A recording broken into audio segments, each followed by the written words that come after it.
Oke, lanjut lagi boy. Dari keadaan diam, benda tegar melakukan gerak rotasi dengan percepatan sudut 15 radian per second kuadrat. Titik A berada pada benda tersebut, berjarak 10 cm dari sumbu putar. Tepat setelah benda berotasi selama 0,4 detik, A mengalami percepatan total sebesar. Oke, dia nanya percepatan total. Nah, di soal ini nggak dibilang secara spesifik bentuk bendanya seperti apa. Nah, dan untuk simplifikasi kita, dan untuk memudahkan dalam menggambar, kita gambar saja misalkan sebuah cakram lah, misalkan sebuah plat tipis yang diputar menurut sumbu rotasi di sini. Lalu di titik A, misalkan ini titik A,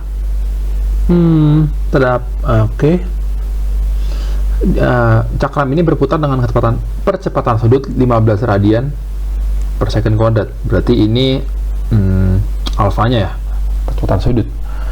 Titik A berjarak 10 cm, berarti dari titik pusat dari sumbu rotasinya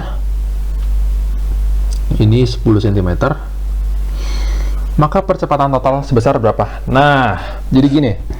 Kalau dalam kasus seperti ini, dia itu memiliki percepatan, nggak cuma percepatan sentripetal doang. Kita tahu kan yang menyebabkan dia dapat tetap berada di orbitnya adalah percepatan sentripetal. Tetapi karena dia berputar mengintari seperti ini mengorbit, maka dia juga punya percepatan tangensial yang arahnya tegak lurus. Jadi kalau misalkan titik sudah di sini, tetap percepatan sentripetal tetap ke arah pusat, tetapi ini tetap tegak lurus ke sini. Dan kalau di sini dia juga masih ke sini, AS-nya dan AT-nya ke sini. Berarti kita bisa tuliskan bahwa A net atau resultan dari percepatannya sama dengan, karena tegak lurus dan secara penjumlahan vektor, maka percepatan totalnya sama dengan akar dari percepatan sentripetal kuadrat ditambah percepatan tangensial kuadrat. Nah, kita tinggal cari masing-masing nih percepatan sentripetal dan percepatan tangensial. Dan untuk mencari percepatan sentripetal sudah kita semua tahu bahwa AS sama dengan V kuadrat per R, atau sama dengan omega kuadrat dikali R. Berarti kalau di sini kita belum tahu omeganya, tetapi dibilang tepat setelah 0,4 detik. Berarti kita bisa pakai gerak rotasi atau omega T sama dengan omega 0 ditambah AT. Karena dibilang dari keadaan diam, maka omega 0 sama dengan 0. Berarti setelah 4 detik, omeganya sama dengan percepatan sudutnya 15 dikali 0,4 sama dengan 6 radian per second. Sorry. Berarti kalau di sini AS-nya sama dengan sorry boy, 36 karena 6 kuadrat dikali R-nya, karena ini masih dalam sentimeter, kita ubah dulu dalam meter. Berarti 10 per 100 ya, 0,1. Berarti sama dengan 3,6 meter per second kuadrat. Ini masih percepatan sentripetal. Sorry, batuk. Untuk mencari percepatan tangensial, kita tahu kalau dalam gerak rotasi kan, misalkan dari sini, ini titik acuan, saat dia berpindah ke sini, dia telah berpindah sejauh, let's say ini delta S. Maka delta S itu kan sebagian kecil dari keliling, sama dengan theta per 2pi, karena 2pi ini adalah satu lingkaran penuh, dikali 2pi R keliling lingkaran, berarti sama dengan theta kali R. Kalau kita turunkan terhadap waktu 2 kali, jadi d kuadrat per dt kuadrat, kita dapatkan bahwa F diturunkan jadi V, V diturunkan jadi A, dimana A-nya adalah A tangensial. Theta diturunkan terhadap waktu menjadi omega, dan omega diturunkan terhadap waktu menjadi alpha kali R.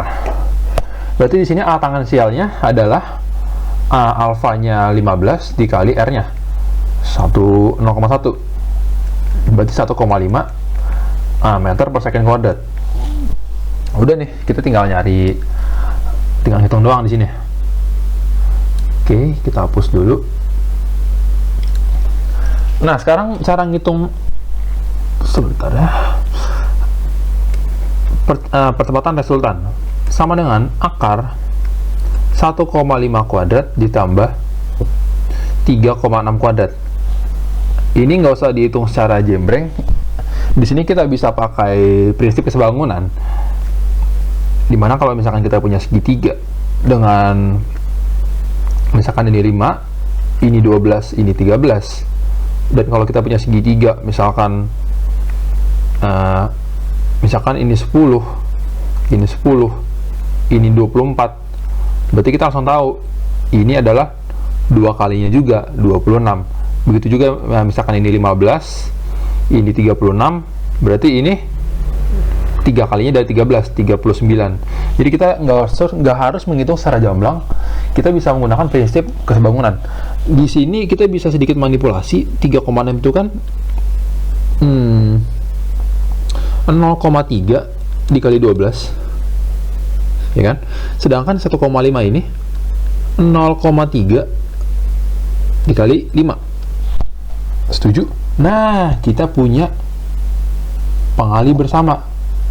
Nah, maka kita bisa langsung nih, berarti percepatan resultannya sama dengan 0,3 dikali akar 5 kuadrat tambah 12 kuadrat. Nah, ini sangat terkenal, 5 kuadrat plus 12 kuadrat, berarti 0,3 dikali 13. Berarti berapa, boy? 3,9 meter per second kuadrat. Ada yang D. Oke, jadi sekian video pembahasan dari saya. Mohon maaf jika banyak kesalahan. Semoga kita bisa bertemu di video selanjutnya. Sekian, terima kasih.